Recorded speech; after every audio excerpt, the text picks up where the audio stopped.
Hello friends, welcome to Ramsource. This is session 2 on HTML document structure. இன்னியோட learning objectives என்ன அப்படின்னு பார்த்தீங்கன்னா basic structure of HTML, basic text formatting, presentational elements, phrase elements, editing and grouping elements, comments இதெல்லாம் பற்றி பார்க்க போகிறோம். Initially, basic structure of HTML. HTML ஓட basic structure என்ன அப்படின்னு பார்த்தீங்கன்னா ஒரு HTML opening tag and HTML close tag. The HTML opening tag it's a container of HTML pages. Okay, in the HTML tags குள்ள தான் உங்க HTML page வந்து இருக்கும். Without this HTML tag உங்க HTML page நீங்க create பண்ண இயலாது. And HTML க்கு ரெண்டு child இருக்கு. ஒன்னு வந்து head, இன்னொன்னு வந்து body. Head வந்து எதுக்கு யூஸ் ஆகுதுன்னு பார்த்தீங்கன்னா உங்க வெப் பேஜோட header information. அதாவது எதுக்காக கிரியேட் பண்ணாங்க, இந்த வெப் பேஜோட மெட்டா டேக்ஸ் என்ன, இந்த வெப் பேஜோட டைட்டில் என்ன, ஓகே அப்படிப்பட்ட ஒரு டேக் தான் இந்த டைட்டில் வந்து உங்கள் வெப் பேஜோட டைட்டிலை டிஸ்பிளே பண்ணும். இது வந்து இந்த உங்கள் வெப் ப்ரௌசரில் இருக்கிற வைட் ஸ்க்ரீனில் டிஸ்பிளே பண்ணாது, வெப் ப்ரௌசரோட டைட்டில் பாரில் டிஸ்பிளே பண்ணும். And the next thing is body. இந்த பாடி வந்து it's a main body of the page. உங்கள் HTML பேஜோட மெயின் பாடி, அதாவது இந்த ஒயிட் பார்ட் இருக்கு இல்லையா, அதுதான் உங்கள் பாடி. இந்த பாடி செக்ஷன் நீங்கள் என்ன கொடுத்தாலும் உங்கள் வெப் பேஜில் ரெப்ளிகேட் ஆகும். So this is the basic structure of HTML. நான் இதில் எல்லாத்துக்கும் ஓப்பனிங் டேக்ஸ் மட்டும்தான் கொடுத்துருக்கேன். Each one has its respective closing tags too. நீங்கள் ஓப்பனிங் டேக் ஒன்று பண்ணிங்கன்னா அது ரெஸ்பெக்டிவ் க்ளோசிங் டேக் பண்ணதுக்கு அப்புறம் தான் நீங்கள் ஓப்பனிங் டேக் பண்ண முடியும். Okay, for example we create a new thing, HTML is the opening tag. Okay, I have to set the language in HTML. Okay, and head. Okay, I will be closing the head. I will create a body. I will be closing the body, and I will be closing my HTML. Arey head HTMLக்கு ரெண்டு பசங்க, head open பண்ணியாச்சு close பண்ணியாச்சு, அதேமாதிரி பாடி open பண்ணியாச்சு close பண்ணியாச்சு, அதேமாதிரி HTML open பண்ணியாச்சு க்ளோஸ் பண்ணியாச்சு. ஸோ இப்போ இந்த ஹெட்டில் வந்து பேஜ் ஹெடர் இன்ஃபர்மேஷன் கொடுத்துக்கலாம், பாடியில் வந்து anything that you want to display in your white screen web ப்ரௌசரில் வெல்கம் அப்படிங்கிறத டிஸ்பிளே பண்ணிக்கலாம், anything. Okay, for example சாம்ப், இதுதான் என்னோடய ஃபைல். இது நான் வந்து என் ப்ரௌசரில் ரன் பண்ணுறேன். பாருங்கள், வெல்கம் அப்படிங்கிறது டிஸ்பிளே ஆகுது. ஓகே, ஸோ இதுதான் இதோட வந்து use. Okay, we'll go on to the slides. The next thing is head tag. The head tagல not only title tag, நிறைய tag யூஸ் பண்ணலாம். அது என்னென்ன tag அப்படின்னு பார்த்தீங்கன்னா base tag. base tag வந்து it creates a base URL. அதாவது இப்போது நீங்கள் சர்டன் வெப்சைட்ஸ் போனீங்கன்னா நிறைய பேஜஸ் இருக்கும் அந்த வெப்சைட்ஸுக்கு. ஓகே, நீங்கள் ஒவ்வொரு பேஜுக்கும் நீங்கள் விசிட் பண்ண இந்த வெப்சைட்டோட ஃபுல் யூஆர்எலோட அந்த பேஜை ஸ்பெசிஃபை பண்ணணும்னு அவசியம் கிடையாது. Okay, you can do it with the help of base URL. Okay, இந்த பேஸ் யூஆர்எல்லில் உங்கள் வெப்சைட்டோட யூஆர்எல்லை மட்டும் கொடுத்து விட்டுட்டு உங்கள் ப்ரௌசர் விண்டோவில் உங்களோட லிங்க்கை மட்டும், உங்கள் வெப்பேஜோட லிங்க்கை மட்டும் கொடுத்துட்டீங்கன்னா இன்கேஸ் அந்த வெப்பேஜோட லிங்க் அந்த வெப்சைட்டில் இருந்துச்சுன்னா அந்த வெப்சைட்டோட இது ஓப்பன் ஆகும். Okay, it is to avoid redundancy of URLs. Okay, next is link take. Link take எதுக்கு அப்படின்னு பார்த்தீங்கன்னா எக்ஸ்டர்னலாக ஒரு ஸ்டைல் ஷீட் ஃபைலோ ஜாவா ஸ்கிரிப்ட் ஃபைலோ இருந்துச்சு அப்படின்னா உங்கள் HTML அதை எம்பெட் பண்ணிக்கலாம், அதுக்கு தான் இந்த லிங்க் யூஸ் ஆகுது. Next is script take. இந்த ஸ்கிரிப்ட் டேக் எதுக்கு யூஸ் ஆகுது அப்படின்னு பார்த்தீங்கன்னா இன்டர்னலாக உங்கள் HTML ஃபைலில் இன்டர்னலாகவே ஒரு ஜாவா ஸ்கிரிப்ட் கோடிங்கோ ஒரு VB ஸ்கிரிப்ட் கோடிங்கோ கொடுத்து விட்டுக்கலாம். அடுத்தது ஸ்டைல். ஓகே, இந்த ஸ்டைல் ஷீட்ஸ் எதுக்கு யூஸ் ஆகுது அப்படின்னு பார்த்தீங்கன்னா எக்ஸ்டர்னலாக நம்ம லிங்க் யூஸ் பண்ணி பண்ணோம், பட் இன்டர்னலாக எப்படி பண்ணலாம், with help of style tag. HTML பேஜ்குள்ளே ஸ்டைல் டேக் யூஸ் பண்ணி இன்டர்னலாக உங்கள் வெப் பேஜுக்கு ஸ்டைல்ஸ் கொடுத்துக்கலாம், ப்ரெசன்டேஷன் எலிமெண்ட்ஸ் கொடுத்துக்கலாம். Next one is meta tag. Meta tag எதுக்கு அப்படின்னு பார்த்தீங்கன்னா உங்கள் டாக்குமெண்ட்டுக்கூட இன்ஃபர்மேஷனை கொடுக்கும். ஓகே, என்ன இன்ஃபர்மேஷன் அப்படின்னு பார்த்தீங்கன்னா நேம் அண்ட் கண்டென்ட். ஓகே, இப்போது உங்கள் வெப் பேஜில் வந்து சில கீவேர்ட்ஸ் இருக்கும். ஓகே, இப்போது சில கீவேர்ட்ஸ் வந்து பர்டிகுலராக நீங்கள் கூகுளில் சர்ச் பண்ணும்போது கரெக்டாக எடுத்து கொடுக்கும். ஓகே, இப்போ ஃபார் எக்ஸாம்பிள் நான் கம்ப்யூட்டர்னு கம்ப்யூட்டர்னு அடிச்சிங்கன்னா எக்கச்சக்க வெப்சைட்ஸ்லேருந்து உங்களுக்கு ரெஃபரன்சஸ் கிடைக்கும். But the keyword is computer. அந்த இதெல்லாம் எதுக்கு நீங்கள் செய்யணும் அப்படின்னு நீங்கள் கேட்கலாம். ஓகே, இதெல்லாம் நீங்கள் செஞ்சிங்கன்னா இன்டர்நெட்டில் ஆயிரக்கணக்கான வெப்சைட்ஸ் இருக்குது. அந்த வெப்சைட்ஸில் உங்கள் வெப்சைட்டை மட்டும் தனியாக ஐடென்டிஃபை பண்ணணும், உங்கள் வெப்சைட்டுக்கு முன்னுரிமை கொடுக்கணும் அப்படின்னு நினச்சிங்கன்னா இந்த HTML மெட்டா டேக்ஸ் உங்கள் வெப்சைட்டில் நீங்கள் யூஸ் பண்ணலாம். அப்படி யூஸ் பண்ணிங்கன்னா இட் இன்க்ரீசஸ் யுவர் SEO. SEOனா சர்ச் இன்ஜின் ஆப்டிமைசேஷன். ஓகே, இந்த சர்ச் இன்ஜின் ஆப்டிமைசேஷன் வந்து உங்கள் சர்ச் இன்ஜின் வந்து இண்டெக்ஸிங் ஃபாஸ்ட்டாக இருக்கும். Okay, indexing becomes fast. அதுதான் இந்த HTML மெட்டா டேக்ஸ் யூஸ் பண்ணுறோம். ஓகே, இது எல்லாத்துக்கும் ஒரு எக்ஸாம்பிள் பார்ப்போம். So you will understood that. Already ப்ரீடிஃபைண்டாக ஒரு ப்ரோக்ராம் எழுதி வச்சுருக்கேன். டு பி ஸ்டார்டிங் வித் இந்த டாக் டைப் HTMLனு கொடுத்துருக்கேன் இல்லையா, இது வந்து உங்கள் HTML பேஜோட டாக்குமெண்ட் டைப் டெஃபினேஷன். அதாவது உங்கள் பேஜ் வந்து எந்த HTML ஸ்டாண்டர்டை ஃபாலோ பண்ணுது அப்படின்னு சொல்கிறதுக்கு இந்த லைன். ஓகே, இப்போ நான் என்ன சொல்லியிருக்கேன் இதில் அப்படின்னு பார்த்தீங்கன்னா, என் பேஜ் வந்து HTML5 சப்போர்ட் பண்ணுது அப்படின்னு சொல்கிறதுக்கு, ப்ரௌசருக்கு சொல்கிறதுக்கு. ஓகே, அதுக்கு சொல்கிறதுக்கு just you can type greater than less than symbol tag coding and ஒரு exclamation mark with doc type and HTML. இது மட்டும் ஸ்பெசிஃபை பண்ணால் போதும்.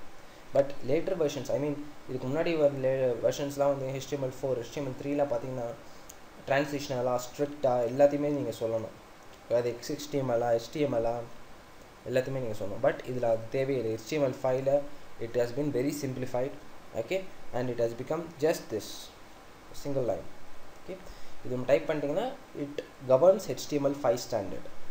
நெக்ஸ்ட் நம்ம HTML டேக் ஹெட் டேக்குள்ளே வந்தோன்னா டைட்டில் டேக் நான் ஆல்ரெடி சொன்னேன். HTML டாக்குமெண்ட் அப்படிங்கிறது உங்கள் டைட்டில் பார், வெப் ப்ரௌசரோட டைட்டில் பாரில் டிஸ்பிளே பண்ணும். நெக்ஸ்ட் லிங்க் டேக் சொன்னேன், ஸ்டைல் ஷீட்ஸ்க்கு லிங்க் பண்ணுறதுக்காக. ஓகே, நான் இந்த இடத்துல ஸ்டைல் ஷீட்டை லிங்க் பண்ணியிருக்கேன், ஸ்டைல் ஷீட் ஃபைலை. ஸோ ஸ்டைல் ஷீட் ஃபைலில் லிங்க் பண்ணுறதுக்கு என் ஃபைல் நேம் வந்து proxy.css. இப்போ அந்த proxy.css வந்து நம்ம ஓப்பன் பண்ணி பார்ப்போம். ஓகே, ஸோ இதுதான் வந்து proxy.css ஓட ஃபைல். ஓகே, ஆல்ரெடி h1ங்கிற ஒரு டேக், அந்த டேகை பற்றி நம்ம லேட்டர் செஷன்ஸில் பார்ப்போம். அது என்ன டேக் அப்படின்ட்டு. h1 அண்ட் அதோட இது வந்து CSSல செலக்டர்னு சொல்லுவாங்க. ஓகே, HTML டேக்னு சொல்லுவாங்க, CSSல செலக்டர்னு சொல்லுவாங்க. அண்ட் இந்த செலக்டருக்கு சில ஆட்ரிபியூட்ஸ் அண்ட் வேல்யூஸ் இருக்குது. ஓகே, இந்த ஆட்ரிபியூட்ஸ் என்னென்னா கலர் அப்படின்னு ஒரு ஆட்ரிபியூட். இந்த கலர் வந்து உங்கள் h1 டேக்கில் என்ன ஸ்பெசிஃபை பண்ணுறீங்களோ அதோட டெக்ஸ்ட் கலர், அந்த டெக்ஸ்ட் கலர் வந்து ப்ளூங்கிற வேல்யூ ஸ்பெசிஃபை பண்ணியிருக்கேன். அடுத்தது பேக்ரவுண்டு கலர் வந்து எல்லோ அப்படின்னு ஸ்பெசிஃபை பண்ணியிருக்கேன். ஸோ இதனால் என்ன யூஸ் அப்படின்னு கேட்டிங்கன்னா, நீங்கள் ப்ரெசன்டேஷன்ஸ் பண்ணும்போது இந்த h1 டேக் அலோன் எனக்கு வந்து h1 டேக், அதாவது இந்த என்னோடய எழுத்துக்கள் இந்த மாதிரி இருக்கணும், இந்த ஃபாண்ட்டில் இருக்கணும், இந்த கலரில் இருக்கணும், பேக்ரவுண்ட் இந்த மாதிரி இருக்கணும், அந்த மாதிரி கூட நீங்கள் ஸ்பெசிஃபை பண்ணிக்கலாம் எக்ஸ்டர்னலாக. அதுதான் இந்த லிங்க் டேக் மூலமாக நம்ம பார்க்குறோம்.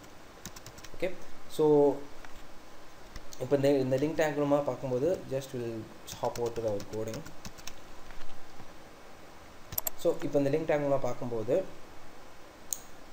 இந்த இடத்துல we'll find that this type is text or CSS. இது ஸ்பெசிஃபை பண்ணணும். இதே ஜாவா ஸ்கிரிப்டாக இருந்ததுன்னா டெக்ஸ்ட் ஆர் ஜாவா ஸ்கிரிப்ட் அப்படின்னு கொடுக்கணும். இதே VB ஸ்கிரிப்டாக இருந்ததுன்னா டெக்ஸ்ட் ஆர் VB ஸ்கிரிப்ட்னு கொடுக்கணும்.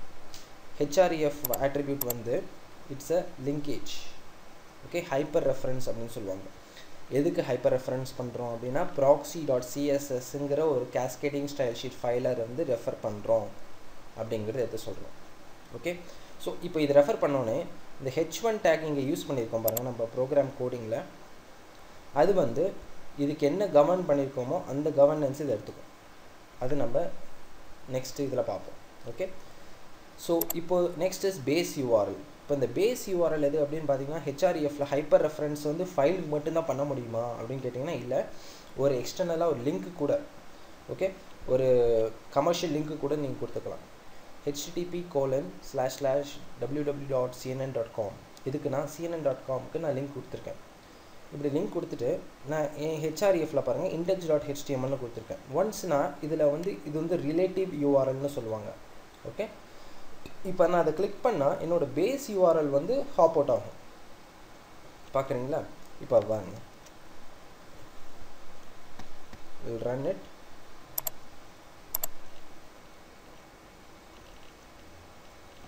பாருங்க, when I click cnn.com/index.html பார்த்தீங்களா? இந்த யூஆர்எல் பாருங்கள். ஓகே, நான் index.html தான் ஸ்பெசிஃபை பண்ண அந்த லிங்க்கில், ஆனால் cnn.com என்னை கூட்டு போயிடுச்சு. ஓகே, அதுதான் இந்த பேஸ் யூஆர்எல். நீங்கள் அடிக்கடி ஸ்பெசிஃபை பண்ணணும். பேஸில் ஒரு யூஆர்எல் ஸ்பெசிஃபை பண்ணி விட்டிங்கன்னா போகிறோம், அதுவே நீங்கள் யூஸ் பண்ணிக்கலாம். ஓகே, ஸோ அதுதான் இதோட usage. And the next thing is meta tags. இப்போ மெட்டா டேக்ஸ் பார்த்தீங்கன்னா நான் கீவேர்ட்ஸ் வந்து HTML, CSS, JavaScriptனு கொடுத்துருக்கேன். அந்த டிஸ்கிரிப்ஷன் வந்து ராம்ஸோ சம்திங் ஏதோ கொடுத்து வச்சுருக்கேன். ஸோ இப்போ இதுலேருந்து உங்களுக்கு என்ன தெரியுது அப்படின்னு கேட்டிங்கன்னா, இந்த HTML, CSS, JavaScript ஏதோ ஒன்று இன்கேஸ் கூகுள் சர்ச் இன்ஜினில் யூசர் வந்து HTML RAM source அப்படின்னு நினைக்கிறாருன்னு வச்சுக்கோங்க. டக்குன்னு HTML and RAM source link ஆகுதா, அந்த வெப்சைட்ஸ், அந்த லிங்க்ஸ், அந்த பேஜஸ் மட்டும் எடுத்து ரெண்டர் பண்ணும். அதுதான் இந்த மெட்டா டேக்கோட யூஸே. ப்ரௌசர் பார்த்துட்டே இருக்கும் மெட்டா டேக் ஸ்பெசிஃபை பண்ணியிருக்காங்களான்னு. இன்கேஸ் ஸ்பெசிஃபை பண்ணியிருந்தாங்கன்னா அதில் என்ன கீவேர்ட்ஸோ டிஸ்கிரிப்ஷனை கொடுத்துருக்காங்களோ அந்த கீவேர்ட் அண்ட் டிஸ்கிரிப்ஷனை படி அது நடந்துக்கும். அவ்வளோதான் வித்தியாசம். ஸோ இதுதான் இந்த ஹெட் டேக்கோட main use. Okay, and will go to the slides. Next is basic text formatting. பேசிக்காக ஒரு டெக்ஸ்ட் ஃபார்மேட்டிங் எப்படி நடக்குது அப்படின்னு பார்த்தீங்கன்னா, கிரியேட்டிங் ஹெட்டிங்ஸ். உங்கள் வேர்ட் டாக்குமெண்ட்டில் இந்த மாதிரி ஒரு லெட்டர் டைப் பண்ணும்போது ஹெட்டிங் வச்சுருப்பீங்க. அந்த ஹெட்டிங்க்கு நீங்கள் ஸ்பெசிஃபை பண்ணணுன்னா HTML பொறுத்தவரையும் ஒரு டேக் மூலமாக தான் பண்ண முடியும். அது என்ன டேக்னு கேட்டிங்கன்னா H1 to H6. H1 is the highest, H1 தான் பெருசு. So H1, H2, H3, H4, H5, H6 இதுதான் அந்த series. Okay, highest to lowest. And next one is paragraph. தனித்தனியாக இப்போ நீங்கள் லெட்டர் டைப் பண்ணும்போது நம்ம வேர்ட்லலாம் டைப் பண்ணுவோம். லெட்டர் டைப் பண்ணும்போது என்ட்ரு அடிச்சுன்னு அடுத்த பேராகிராஃபில் வந்து அலைன்லாம் பண்ணுவோம். லெஃப்ட் அலைன்மெண்ட்டாக ரைட் அலைன்மெண்ட்டாலாம் பண்ணுவோம். அது வந்து HTML மூலமாக எப்படி பண்ணலாம்னா இந்த டேக் மூலமாக பண்ணிக்கலாம். அதுக்கு ஆட்ரிபியூட் வந்து அலைன். ஓகே, இந்த மாதிரி நிறைய ஆட்ரிபியூட்ஸ் இருக்குது. ஃபார் எக்ஸாம்பிள் நம்ம மோஸ்ட் யூஸபிள் ஆட்ரிபியூட் வந்து அலைன் தான். Okay, next one is line break. நம்ம டாக்குமெண்ட்ஸ்லாம் டைப் பண்ணும்போது அடுத்த லைனில் டைப் பண்ணோன்னா என்ன ஒன்று என்ட்ரு அடிப்போம், அடுத்த லைன் வந்துடும், அடுத்த லைனில் டைப் அடிச்சுட்ருப்போம். ஸோ HTML இது கோடிங் மூலமாக எப்படிங்க பண்ணுறது அப்படின்னு கேட்டிங்கன்னா இந்த BR டேக் மூலமாக பண்ணிக்கலாம். இந்த லைனை பிரேக் பண்ணிவிடும். நீங்கள் கரண்ட்டாக பண்ணிகிட்டு இருக்க லைனை பிரேக் பண்ணி அடுத்த லைனுக்கு கொண்டு வந்துடும். It is similar to /n escape sequence in C and C++. Okay, and centering content. Centering கண்டென்ட்னா இப்போ அலைன்மெண்ட் பண்ணுவோம் லெஃப்ட்டு ரைட்டு, எனக்கு சென்டரில் வேணுங்க டைட்டில் அப்படின்னா நீங்கள் இந்த சென்டர் டேக் யூஸ் பண்ணிக்கலாம். அடுத்தது நான் பிரேக்கிங் ஸ்பேஸ். இது வந்து உங்களுக்கு இப்போது அடிச்சுட்டே இருக்கீங்க, இடையில ஸ்பேஸஸ் தேவைப்படுது. ஓகே, நம்ம கீபோர்டில் ஸ்பேஸ் பார் இருக்குது, வேர்டில் டைப் பண்ணும்போது ஸ்பேஸ் பார் டைப் பண்ணி அடிப்போம். அதுவே நான் இப்போது வெப் பேஜில் எப்படிங்க கொடுக்குறது அப்படின்னு நீங்கள் கேட்கலாம். ஸோ இந்த NBSP மூலமாக கொடுக்கலாம். ஓகே, &NBSP செமிகோலன் இப்படி கொடுத்துட்டிங்கன்னா எந்த 2 டெக்ஸ்ட்டுக்கு நடுவில் இது கொடுக்குறீங்களோ அந்த 2 டெக்ஸ்ட்டுக்கு நடுவில் ஒரு ஸ்பேஸ் விடும். Okay, next one is horizontal rule tag. Horizontal ரூல்னால் ஒரு சின்ன லைன் வந்து போயிட்டுருக்கும். ஓகே, சின்ன லைன், அதுக்கு ஆட்ரிபியூட்ஸ் வந்து வித் சைஸு அலைன்லாம் இருக்குது. இதுதான் இந்த ஹாரிசான்டல் ரூல் டேக். ஓகே, இப்போ இந்த பேசிக் டெக்ஸ்ட் ஃபார்மேட்டிங்க்கு நம்ம எக்ஸாம்பிள் கோடிங்ஸ் பார்ப்போம். அப்போ உங்களுக்கு இன்னும் தெளிவாக புரியும். To start with center. நல்லா கவனிங்க. Center H1 2 opening and closing டேக்குள்ளே ஹலோன்னு கொடுத்துருக்கோம். இந்த H1 குள்ளார H1க்கு வெளில அந்த கம்ப்ரஸிங் பேக்கேஜ்க்குள்ளே நம்ம சென்டர் டேக் கொடுத்துருக்கோம். ஆக மொத்தம் சென்டருக்குள்ளே H1 இருக்குது, H1குள்ளே ஹலோ இருக்குது. ஓகே, அந்த class I'm giving BR tag கொடுத்தா நெக்ஸ்ட் லைனில் வரும். Okay, next is paragraph tag. நான் ஆல்ரெடி சொன்னேன் பேராகிராஃப் வந்து நெக்ஸ்ட் பேராகிராஃபில் டிஸ்பிளே பண்ணோம். இப்போ 1 2 3ன்னு கொடுத்துருக்கேன். 1 2 3 1க்கும் 2க்கும் நடுவில் நான் NBSP கொடுத்துருக்கேன். ஸோ இது எப்படி ரியாக்ட் பண்ணுதுன்னு பாருங்கள். பாருங்கள், இதில் நான் ஆல்ரெடி அந்த லிங்க் ஒன்று ஸ்பெசிஃபை பண்ணேன் இல்லையா, அந்த லிங்க்குக்கு உண்டான இதை வந்து இங்கே காமிக்குது பாருங்கள். Background yellow, foreground text colour வந்து ப்ளூ. நம்ம அங்கே CSSல ஸ்பெசிஃபை பண்ணோம்ல அது. அண்ட் ஒன் மோர் திங், நான் இதில் சென்டர் பண்ணியிருக்கேன். H1 டேக் பாருங்கள் பெருசாக வந்திருக்கு. H1 பெருசாக வந்திருக்கு and it's centre of the page. Okay, and அது முடிஞ்சுதா. அடுத்தது பேராகிராஃப். நெக்ஸ்ட் பேராகிராஃபில் வந்துச்சு பிஆர் டேக் பாருங்கள், இடையில பிஆர் டேக் ஸ்பேஸ் விட்டுருக்கு. பேராகிராஃப் நெக்ஸ்ட் பேராகிராஃபில் 1க்கு 2க்கு இடையில ஒரு ஸ்பேஸ் இருக்குது பாருங்கள். Okay, that is NPSP. And horizontal rule take இப்போ பாருங்கள், இதில் ஒரு சாலிட் கிரே லைன் மாதிரி வந்திருக்கா. அது ஏன் அப்படி வந்திருக்கு அப்படின்னு பார்த்தீங்கன்னா ஹெச்ஆர் வித்துனா அகலம். ஓகே, நான் என்ன சொல்லியிருக்கேன் 75% அப்படின்னு கொடுத்துருக்கேன். 75% ஆஃப் த வெப்பேஜ் வந்து கவர் பண்ணுங்கள் அப்படின்னு சொல்லியிருக்கேன். ஓகே, சைஸ் வந்து 6, அதாவது திக்னஸ் 6 கொடுத்துருக்கேன். அலைன் வந்து லெஃப்ட் அலைன்மெண்ட்டாக கொடுத்துருக்கேன். நோ ஷேடுன்னு ஒன்று கொடுத்துருக்கேன். இப்போது நோ ஷேடுன்னு கொடுத்துட்டேன்னா அந்த கிரே இருக்குது பார்த்தீங்கன்னா, அது போயிட்டு ஜஸ்ட் ஒரு சின்ன ரெக்டாங்கிள் மாதிரி தான் வரும். நோ ஷேடு கொடுக்குறதால தான் அது மேலே அந்த கிரே ஷேடு வந்து விழுது. இப்போ இந்த நான் நோ ஷேடு எடுத்துடுறேன், ஆல்ரெடி நம்ம அதை பார்த்தோம். ஓகே, இப்போ நான் இந்த பேஜை திருப்பி ரெஃப்ரெஷ் பண்ணுறேன். பாருங்கள் எப்படி இருக்குது, இந்த கிரே லைனே தெரியல பாருங்கள், ஒரு சின்ன டெக்ஸ்ட் பாக்ஸ் மாதிரி இருக்குது. ஓகே, அந்த மாதிரி. ஸோ அதுதான் இந்த நோ ஷேடோட யூஸ். ஓகே, நோ ஷேடு கொடுத்துட்டிங்கன்னா உங்களுக்கு அது சாலிடாக தெரியும். ஸோ இதுதான் basic text formatting tags. And next is presentational elements. So இத்தனையும் நம்ம ஒரு டெக்ஸ்ட்டோட ஃபார்மேட்டிங்கை பற்றி பார்த்தோம், அலைன்மெண்ட் அதெல்லாம் பார்த்தோம். நவ் அந்த டெக்ஸ்ட்டை எப்படி டெக்கரேட் பண்ணலாம், ப்ரெசென்ட்டு எப்படி பண்ணலாம் அப்படிங்கிறத பற்றி பார்ப்போம். ஸோ இப்போ போல்டு அப்படின்னு பார்த்தீங்கன்னா நம்ம இதில் வேர்டில் வந்து Ctrl+B அடிப்போம் போல்டுக்கு இல்லைங்களா. ஸோ அதுவே ஒரு HTML கோடிங் மூலமாக எப்படி நாங்கள் போல்டு ஆக்குறது அப்படின்னு கேட்டிங்கன்னா ஜஸ்ட் சிம்பிள் இந்த பி டேக் மட்டும் கொடுத்துட்டிங்கன்னா அது போல்டு ஆகிடும். அதே மாதிரி இட்டாலிக்ஸ். ஓகே, இட்டாலிக்ஸில் நீங்கள் டிஸ்பிளே பண்ணால் ஐ டேக், அண்டர்லைன் பண்ணணும் சில இதில் அண்டர்லைன் பண்ணணும் அப்படின்னா you take. Okay, strike text, ஒரு டெக்ஸ்ட் ஒன்று எழுதிட்டு அது மேலே அடிச்சிருவாங்க சில பேர், கவனிச்சிருக்கீங்களா, சில வெப்சைட்ஸில் அடிச்சிருப்பாங்க. அது அப்படி கொடுக்கறதுக்கு நீங்கள் ஸ்ட்ரைக் டேக் யூஸ் பண்ணணும். ஓகே, மோனோஸ்பேஸ்ட் ஃபாண்ட் வந்து டேக் வந்து DD.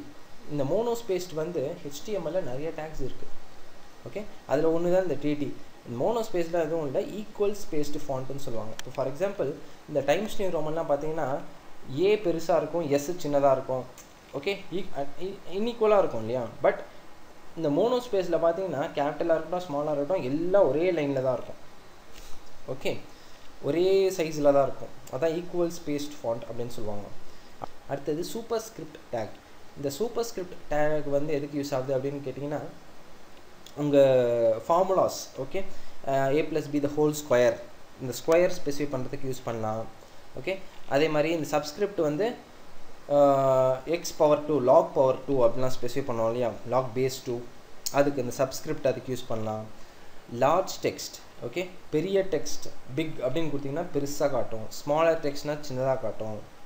Okay, next one is font. உங்கள் ஃபாண்ட்டை கூட நீங்கள் ஸ்பெசிஃபை பண்ணிக்கலாம் எந்த மாதிரி ஃபாண்ட் வேணும் அப்படின்ட்டு. Okay, font colour, font face வந்து ஃபேஸ் அப்படின்னு கொடுத்துட்டிங்கன்னா அந்த ஃபாண்ட் டைப் டைம்ஸ் நியூ ரோமனா, ஏரியலா, கொரியர் நியூவா, ஓகே, லூசிட் அசன்ஸா, அந்த மாதிரி நீங்கள் என்ன ஃபேஸ் வேணாலும் ஸ்பெசிஃபை பண்ணிக்கலாம். அந்த சைஸ் வந்து ஃபாண்ட் சைஸ் 1லேருந்து 7 வரை இருக்குது. ஆனால் டிஃபால்ட்டாக வெப்பேஜுக்கு ஸ்பெசிஃபை பண்ண ஸ்டாண்டர்ட் W3C வந்து 3. ஓகே, அதுதான் default is 3, but you can specify from 1 to 7. It's your wish. Okay, these are the presentational tags. நம்ம இதுக்கு எக்ஸாம்பிள் ஒன்று பார்ப்போம். ஸோ ப்ரெசன்டேஷனல் எலிமெண்ட்ஸ் கீழே பார்த்தீங்கன்னா ஃபஸ்ட்டு பி டேக் யூஸ் பண்ணியிருக்கேன், அது கீழே ஐ டேகு, அது கீழே யூ டேக் கீழே வெல்கம்னு ஸ்பெசிஃபை பண்ணியிருக்கேன். ஓகே, இப்போது இதில் இந்த ஆர்டர் மாறக்கூடாது. W3Cயை பொறுத்த வரையும் ரீசெண்டாக எந்த டேகை ஓப்பன் பண்ணிங்களோ அந்த டேகை க்ளோஸ் பண்ணதுக்கு அப்புறம் தான் பழைய டேகை நீங்கள் க்ளோஸ் பண்ணணும். Last in first out, it's a லிஃபோ concept. Okay, லாஸ்ட்டாக என்ன டேக் கொடுத்துருக்கீங்களோ அந்த டேகை முதல்ல அனுப்பிச்சிட்டு தான் அதுக்கப்புறம் இருக்கிற டேகை நீங்கள் வெளில அனுப்பணும். ஓகே, இதுதான் இந்த ஹைரார்கி. இதுக்கு மட்டும் கிடையாது, HTML பொறுத்த வரையுமே இதுதான் ஹைரார்கி, இதை மறக்காதீங்க. Okay, next is strike. நான் ஸ்ட்ரைக்குன்னு ஒன்று சொன்னேன் இல்லையா, இப்போ ஸ்ட்ரைக்குன்னு கொடுத்துருக்கேன். இந்த மார்னிங்கை மட்டும் ஸ்ட்ரைக் பண்ணும். அதே மாதிரி டிடி வந்து எதுக்குன்னா அந்த மோனோஸ்பேஸ் ஃபாண்ட் சொன்னேன் இல்லையா, மார்னிங் அப்படிங்கிறது வந்து ஈக்குவல் ஸ்பேஸில் இருக்கும். ஓகே, ஸோ அதுதான். Next one is super script subscript. இப்போ பாருங்கள், நாலேஜ் அப்படின்னு கொடுத்துட்டு சூப்பர் ஸ்கிரிப்ட் கீழே நான் 2ன்னு கொடுத்துருக்கேன். அப்படி கொடுத்தீங்கன்னா நாலேஜ் ஸ்கொயர் அப்படின்னு வரும். ஓகே, வித் பவர் சப்ஸ்கிரிப்ட், சும்மா சப்ஸ்கிரிப்ட் காட்டுறதுக்காக பவர் ஸ்டார் அப்படின்னு வந்து நம்ம சப்ஸ்கிரிப்டில் கொடுத்துருக்கேன். இது நம்ம பவர் ஸ்டார் கிடையாது, ஜஸ்ட் நான் ஒரு எக்ஸாம்பிளுக்காக கொடுத்துருக்கேன். Okay, next is font face. Font face வந்து டைம்ஸ் நியூ ரோமன், அதாவது டைப்பு, சைஸ் வந்து 6ன்னு கொடுத்துருக்கேன், கலர் வந்து ரெட்டுன்னு கொடுத்துருக்கேன். ஓகே, ஸோ இது எல்லாமே நீங்கள் கோடிங் மூலமாக எப்படி கொடுக்குறத பற்றி தான் இங்கே சொல்லிகிட்ருக்கேன். Next one is big. பிக்குன்னு கொடுத்தீங்கன்னா ராமனை பெருசாக காட்டும், ஸ்மால்னு கொடுத்தீங்கன்னா ராஜகோபாலை சின்னதாக காட்டும் when compared to Raman. Okay, so இதுதான் ப்ரெசன்டேஷனல் எலிமெண்ட்ஸ். இது நம்ம ப்ரௌசரில் எப்படி இருக்குன்னு பார்ப்போமா? பாருங்கள், வெல்கம், போல்டு, இட்டாலிக்ஸ், அண்டர்லைன் 3 வந்துச்சா ஒரே இதில். பாருங்கள், போல்டாக இருக்குது, இட்டாலிக்காக இருக்குது, அண்டர்லைனாக இருக்குது. அதே மாதிரி குட்டு மார்னிங்கை வந்து மோனோஸ்பேஸ் ஃபாண்ட்டில் பண்ணியிருக்கு, அதே மாதிரி அது மேலே ஸ்ட்ரைக் பண்ணியிருக்கு பாருங்கள், ஸ்ட்ரைக் பண்ணியிருக்கா? ஓகே, அண்ட் நாலேஜ் ஸ்கொயர் பாருங்கள், superscript with power star subscript. And how is the font, இது ஹவு இஸ் த ஃபாண்ட்டுக்கு வந்து நான் ஃபாண்ட் சைஸ் 6 கொடுத்தேன், and font face is Times New Roman and colour is red, அதனால் வந்துச்சு. பிக்கில் வந்து ராமன், ஸ்மாலில் ராமன், சாரி ராஜகோபால் அப்படின்னு கொடுத்துருக்கேன். So when compared to Raman, Rajagopal சின்னதாக இருக்குல்ல. So that's the thing. So this is the presentational elements. I hope so you understood this. And next one is phrase elements. Okay, phrase elements வரும்போது உங்களுக்கு பெரிய வெப்பேஜில் ஒரே பேராகிராஃபாக இருந்துச்சுன்னு வச்சுக்கோங்களேன், அதில் சில விஷயங்களை ஹைலைட் பண்ணி சொல்கிற மாதிரி இருக்கும் இல்லைங்களா? ஸோ அந்த மாதிரி இருக்கிறது தான் அந்த phrase elements யூஸ் ஆகும். அதில் என்னென்ன டேக்ஸ் இருக்குன்னு பார்த்தீங்கன்னா, first to be start with emphasising text, EM சொல்லுவாங்க. அந்த இஎம் எதுக்குன்னா இட்டாலிக்ஸ், எல்லா விஷயமே இட்டாலிக்ஸில் ஸ்பெசிஃபை பண்ணுறதுக்காக. ஓகே, அதுக்கு நீங்கள் ஐ டேக்கே யூஸ் பண்ணலாமே அப்படின்னு நீங்கள் கேட்கலாம். யூஸ் பண்ணலாம், பட் நான் அந்த காலத்தில் சொன்னேன் ப்ரௌசர் வாஸ் ஸ்டார்ட் ஆச்சுன்னு சொன்னேன் இல்லையா? ப்ரௌசர் வாஸ் போது ஒருத்தரும் ஒன்று கண்டுபிடிச்சது தான் இது எல்லாமே. ஓகே, ஒரே விஷயத்துக்கு நிறைய இது கண்டுபிடிச்சி வச்சுருப்பாங்க, ஆனால் சம் ஃப்ளாஸ் இருக்கும்னு தெரியும். ஓகே, நெக்ஸ்ட் ஒன்று ஸ்ட்ராங், போல்டு. பாருங்கள், ஸ்ட்ராங்குன்னு கொடுத்தாலும் போல்டு தான் ஆகும், போல்டுன்னு கொடுத்தாலும் போல்டு தான் ஆகும். Okay, and text abbreviation. Text அப்ரிவியேஷனுக்கும் அக்ரானிமுக்கும் ஒரு சின்ன வித்தியாசம் தான். நம்ம இங்கிலீஷ் டேர்ம்ஸ்லேயே பார்ப்போமே, அப்ரிவியேஷனுங்கிறது வந்து ஒரு விஷயத்தோட ஃபுல் ஃபார்ம், கரெக்டு தானே? ஒரு விஷயத்தோட ஃபுல் ஃபார்ம். அதே தான் அக்ரானிமும். ஆனால் அக்ரானிமுக்கு என்ன ஸ்பெஷல் கேரக்டரிஸ்டிக் அப்படின்னு பார்த்தீங்கன்னா, ஒரு பெரிய டெக்ஸ்ட் இப்போ XHTML அப்படின்னு வச்சுக்கோங்களேன், அதோட எல்லாரோட இனிஷியல் லெட்டர்ஸ் மட்டும்தான் எடுத்துக்கும், அது அக்ரானிம். ஆனால் அப்ரிவியேஷன் அப்படி கிடையாது, அந்த டெக்ஸ்ட்டை எந்த பார்ட்லேருந்து வேணாலும் லெட்டர் எடுத்துக்கலாம். ஆனால் அக்ரானிமை பொறுத்தவரையும் இனிஷியல் லெட்டராக தான் ஃபார்ம் பண்ணும் ஒரு அக்ரானிமை. Okay, that's the only difference between abbreviation and acronym. Okay, next one is special terms. Special terms அப்படின்னு கொடுத்துட்டிங்கன்னா அதுவும் இட்டாலிக்ஸ் தான் ஸ்பெசிஃபை பண்ணும். Okay, but the only thing is next one is block quote, இண்டென்டேஷனுக்காக use பண்ணுவாங்க. இப்போது நம்ம சில லெட்டர்லாம் டைப் பண்ணும்போது ஒரு சில பேராகிராஃப் மட்டும் இதுக்குள்ளே இண்டென்ட் ஆகி வரணும் அப்படின்னு சொல்லுவோம் இல்லையா? அதுக்கு இந்த இண்டென்டேஷன் ஸ்பெசிஃபை பண்ணலாம். நம்ம வேர்டில் ஈஸியாக ஸ்பெசிஃபை பண்ணி விட்டுலாம். ஆனால் HTML பொறுத்தவரையும் ஒரு டேக் யூஸ் பண்ணி பிளாக் கோட் அப்படிங்கிற ஒரு டேக் யூஸ் பண்ணி பண்ணுறாங்க. Okay, next one is coating text. Coating text எதுக்கு அப்படின்னு பார்த்தீங்கன்னா, சில கவிதை இம்பார்ட்டண்ட் யாராவது ஒரு பெரிய சயின்டிஸ்ட்டோ ஒரு பெரிய நோபல் மேனோ ஏதோ ஒரு வேர்ட் சொல்லியிருப்பாங்க, அது கோட்ஸ்குள்ளே ஸ்பெசிஃபை பண்ணி காட்டுவாங்கள்ல, அதுக்கு வந்து இந்த கோட் யூஸ் பண்ணுவாங்க. அண்ட் சைட்டேஷன்ஸ், அது கூட இட்டாலிக்ஸ் தான். சைட்டேஷன்ஸ் யூஸ் பண்ணுவாங்க. ஓகே, நீங்கள் பெரிய பெரிய கான்ஃபரன்ஸ்லாம் போனீங்கன்னா சைட்டேஷன் சொல்லுவாங்க இல்லையா? கீழே ஆத்தர் பேர், அவன் என்ன எப்போது புக் எழுதுறாரு, அது எல்லாமே. And code. ஓகே, கோடு வந்து நீங்கள் ஸ்பெசிஃபிக்காக ஏதாவது கோடிங்கு அந்த மாதிரி ஏதாவது திங்ஸ் இருந்தால் அதுவும் மோனோ ஸ்பேஸில் காட்டும், கீபோர்டு பண்ணால் கூட மோனோ ஸ்பேஸில் காட்டும். Okay, and variable. இப்போ உங்கள் வெப்பேஜில் வந்து சர்டன் திங்ஸை வந்து வேரியபிளாக நீங்கள் காட்டணும் அப்படின்னாலும் இந்த வேரியபிள் மூலமாக காட்டிக்கலாம், இந்த டேக் மூலமாக. ஓகே, அவுட்புட்டு, அட்ரஸ் டேக் வந்து ஒரு பெரிய அட்ரஸை வந்து நீங்கள் கொடுக்கணும் அப்படின்னா நம்பருக்கு வந்து அதுவே மாற்றிக்கும்.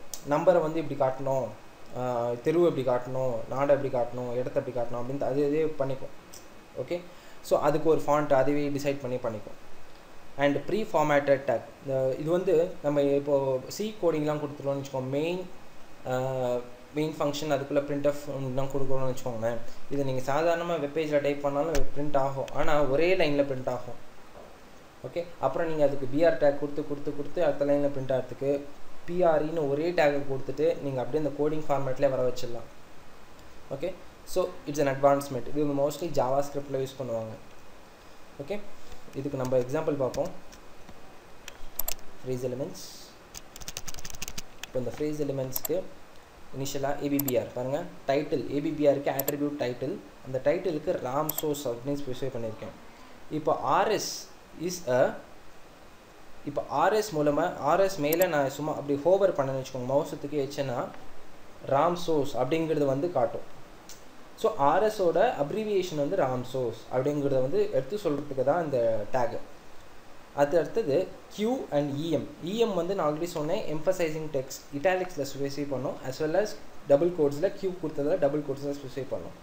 அண்ட் பிளாக் கோட் வந்து அப்படியே இண்டென்ட் ஆகி ஹோல் பேராகிராஃபை இண்டென்ட் பண்ணும். ஓகே, ஹோல் பேராகிராஃபை இண்டென்ட் பண்ணும், அதுக்கு தான் இந்த பிளாக் கோட். அண்ட் ஸ்ட்ராங் போல்டில் டிஸ்பிளே பண்ணுறதுக்கு அக்ரானிம் பாருங்கள், நான் ஆல்ரெடி சொன்னேன் அப்ரிவியேஷனுக்கும் அக்ரானிமுக்கும் ஒரே ஆட்ரிபியூட் தான், டைட்டில் தான். Extensible hyper text markup language உள்ள டிஎஃப்என்னு கொடுத்துருக்க பாருங்க, அது இட்டாலிக்ஸில் ஸ்பெசிஃபை பண்ணும். ஓகே, அவ்வளோதான், it's the difference. And KBD keyboard அதே மோனோஸ்பேஸ் ஃபாண்டில் டிஸ்பிளே பண்ணோம். அண்ட் அட்ரஸ் சென்னை தமிழ்நாடு இந்தியான்னு ஸ்பெசிஃபை பண்ணியிருக்கேன் இல்லையா, அதுக்கு என்ன ஃபாண்ட்டோ அந்த ஃபாண்ட்டுக்கு ஏற்ற மாதிரி அது டிஸ்பிளே பண்ணும். கோடு பாருங்கள், கோடுன்னு நான் ஸ்பெசிஃபை பண்ணியிருக்கேன், நான் அவுட்புட்டில் காட்டுறேன் அது எப்படி வருதுன்னு. இப்போ ராமுங்கிற திங்கை மட்டும் இந்த வேரியபிள்னால it shows as a different text. Okay, and PRE பாருங்கள், இதே ஃபார்மேட்டில் தான் எனக்கு ப்ரௌசரில் வரும், எந்த ஃபார்மேட்டும் மாறாது. ஸோ அண்ட் இதுக்கு நம்ம எக்ஸாம்பிள் பார்ப்போம், ஐ மீன் கோடிங் மூலமாக.